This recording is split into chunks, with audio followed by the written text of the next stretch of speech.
Hello viewers, আসসালামু আলাইকুম। কেমন আছেন আপনারা সবাই? আশা করি ভালো আছেন। আমি আজকে সুন্দর একটি বেবি ড্রেসে কাজ করব। ড্রয়িং করার এই টিউটোরিয়ালটা আপনাদের সাথে শেয়ার করতে এসেছি। এই জামাতে আমি কিভাবে ড্রয়িং করি, কোন কলম ব্যবহার করি, কাপড়টা কী কাপড়, এগুলো আপনাদের সাথে শেয়ার করব। এই জামাটায় আমি মূলত কিছু পাতা ফুল এইভাবে ড্রয়িংটা কমপ্লিট করব। তো ড্রয়িংটা করার জন্য আমি যে কলমটা ব্যবহার করছি এটা হচ্ছে জেল পেন, সাদা কালারের জেল পেন। এটা আপনারা যে কোনো লাইব্রেরিতেই পেয়ে যাবেন। কাপড়টা আমি ভয়েল কাপড় ব্যবহার করেছি। এখানে 1 গজের মতো কাপড় আছে। এটা 1 বছরের বাচ্চার জন্যই আমি মূলত বানিয়েছি। এখানে দেখতে পাচ্ছেন কিভাবে আমি ড্রয়িংটা করছি। প্রথমে পাতা ফুল এইভাবে ড্রয়িংটা করছি।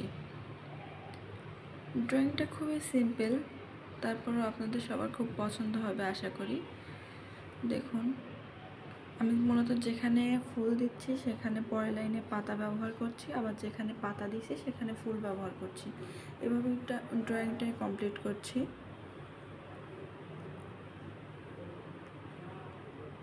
এখানে আমি সুতা ব্যবহার করব, শুধু লাচ্ছি সুতা ব্যবহার করব, শার্টিং স্টিচ ব্যবহার করব, ফিশ পন্ড স্টিচ ব্যবহার করব, ডাল ফোর ব্যবহার করব। এগুলো দিয়েই মূলত আমি কাজটা করব।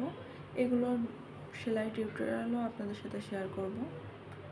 এখন ড্রয়িং ভিডিওটা দেখুন, কত সহজেই এত সুন্দর ড্রয়িং করা যায়। এই ড্রয়িং সম্পর্কে আরও বিস্তারিত জানতে আপনারা আমাকে কমেন্ট করতে পারেন কিংবা ফেসবুকেও নক করতে পারেন। বেবি ড্রেসের এরকম আরও ড্রয়িং ভিডিও পেতে আমার সাথেই থাকুন। জামার বুকের অংশে আমি বাম পাশে যে ড্রয়িংটা করেছি আবার ডান পাশেও সে একই ড্রয়িং করে নিলাম। এখন মাঝখানে একটু ফাঁকা দেখাচ্ছে দেখে আমি এখানে আরও একটা ফুল অ্যাড করে দিলাম।